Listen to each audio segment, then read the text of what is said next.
Hi and welcome back to my channel.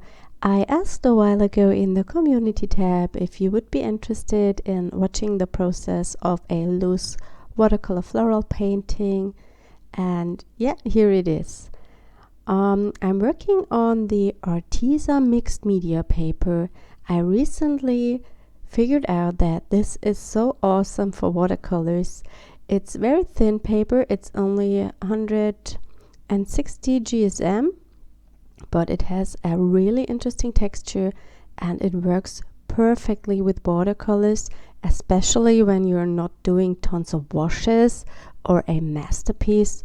Just when you're practicing and playing around, then it's not such an expensive paper as ARTEZA would be or a cotton paper would be, and I'm feeling more comfortable working on this paper because often the thing that I'm painting is not wonderful, and I don't want to hang it on my wall, and I just paint because it's fun, and I don't want to pay so much money for just a sheet of paper that I maybe will throw away or cut up to stick it to my art journals. If you are an absolute beginner to watercolors, this is perfect for you. There is no pressure, there are no goals, it's just playing with color, and you will see you will get a nice result with this technique. I start by scribbling my composition onto the paper, and therefore I'm using the Derwent Inktense pencils and also some of the graphite tint pencils, but that doesn't matter, you can use any water-soluble pencil you have. And what I like is that mixed media look you get when there are some of the lines remaining, and I will also scribble into the wet flowers later with the pencils to make the whole piece look more interesting. I'm playing with different watercolor brands today. It's a mix of the Van Gogh paints. I especially love their granulating colors, and I also have some Mugello Mission Gold paints in here and some from Schminke. When you're painting, one important thing you have to take care of is that you don't cover the entire area where you're working on. Always let some white spots shine through. This makes the piece much more dimensional. When I've put down the first layer, I always go back in with a darker shade of that same color and add some shadings to the flowers. We don't go for realism, it's just a fantasy flower painting, and the only goal is that it will look beautiful in the end. Something you maybe like to do before you start painting is creating a color palette you like. So pick out the colors you want to use. If you do this while you're painting, it might happen that you end up with a composition in color that doesn't match and that doesn't look good. So it's always good to know which colors you want to use. And here you can see it again. Always let some white spots shine through, never cover a whole area. The process is speed up just a little bit.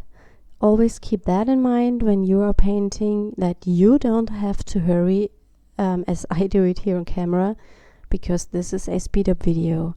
But if I would do it in real time, I think the video would become too long and maybe it would be boring to watch the whole process in real time. While I'm painting the flowers, I'm blending in that red from the center a little bit into the yellow. This is also nice when you have new colors, and so you can see how they work together. And here I'm adding a really dark color. I believe it was that dusk violet from Van Gogh to the centers of the flowers. Having really dark elements and white in a painting makes it look very much more interesting. I'd like to tell you something about Skillshare today, because that's the reason why I started practicing more watercolor painting at the moment. I always wanted to become better, and you only become better when you are practicing. And I have taken some Skillshare classes because I found a free 2-month trial on someone's video, and I was so happy that I did it. It's great. They have wonderful watercolor classes. They have also many other illustration classes. They have some mixed media classes too, but not that many. The main is, I think, watercolor, and I believe they have also acrylic paint classes, but I have never watched one of them. And I really think it's worth it, especially when you think about the 2 month you have for free. And if you cancel the subscription in time, you don't pay anything, and you have 2 months to watch the best videos over on Skillshare. I got a code from them to give to my viewers. It's everything linked in the description box. And if you're interested, just go over that link and you will get 2 free months of Skillshare, and you can try it out yourself. One of the best watercolor classes I've taken over there is the one from my little Basil studio. That's her name on Instagram, but I will write her Skillshare name in the description box. Maybe you like to click on my info box in the top right corner. I have a voting over there because I'm curious to know if you maybe already taking Skillshare classes and if you like them. And if you are on Skillshare, I would be really interested which are your favorite classes, and maybe you can give me the name of the teacher or the class name in the comments. Here I'm creating a mix of detail leaves and loose color shading. I paint some leaves in detail and then go in with a wash and a lot of water and spread some of the areas out. I also sometimes paint into the wet areas, and so it creates some really different and random effects. For my leaves, I have used another green shade to get also more variation, and I'm also adding in some really dark leaves for the contrast, as I said at the beginning, to have a higher contrast, and many different tonal values makes it look very interesting. One thing that I haven't done on this painting would be to add some oil pastels, especially metallic oil pastels, to the paper before you start painting with the watercolors. I did that last time, and I've added some silver oil pastel just to some areas on the paper, and then started painting the flowers, and the oil pastels will resist the watercolor and look really interesting. They add a nice shimmer and texture to the whole piece. One thing I prefer also is not to leave the background around the flowers completely white.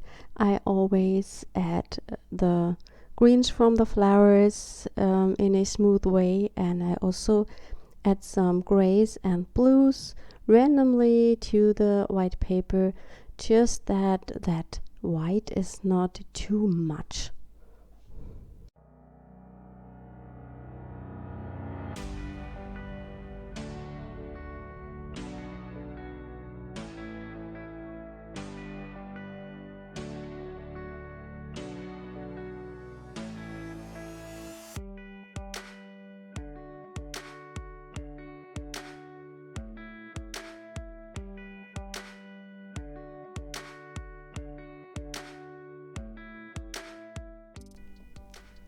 Here I'm going back in with my water-soluble pencils. The one that I'm using at the moment is a water-soluble graphite pencil.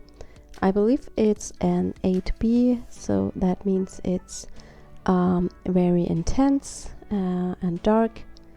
And here I'm scribbling into the painting with that Derwent pencils, and in the areas where the paper is still wet you will get a lot of pigment from the pencil.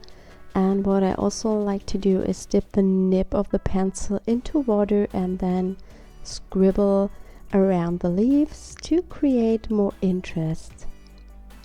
When you dip the nib of those pencils into water, please make sure not to dip it too deep into the water. You don't want to ruin the wood around the pencil.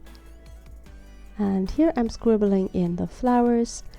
This adds a mixed media look to your painting. And if you're wondering what you can do with such a painting, apart from storing it anywhere in the cupboard, of course you can frame it if you love it and hang it onto the wall or gift it to a friend. But what I like to do, as I have many of them, I cut them up or cut pieces or flowers out and use them in my art journal. If you are afraid of cutting it up, you can just scan it or take a good photo of it so you can print it with your computer and then use it in your artwork. I'm also adding some extra scribbly flowers into that painting, not where my painted flowers are, and I also add some scribbly leaves onto the background.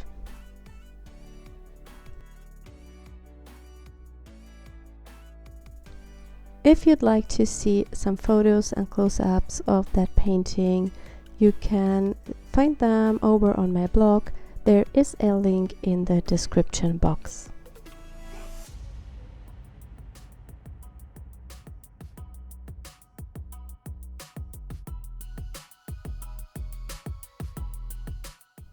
Finally, I decided to add some more really dark leaves, and I will also add some yellow spots to the background to even give it more dimension.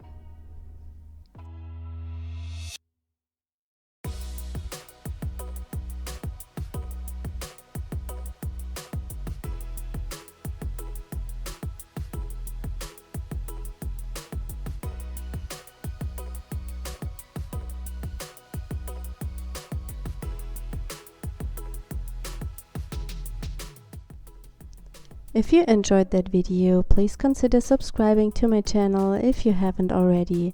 Thank you so much for watching today, and we'll see us next time. Bye!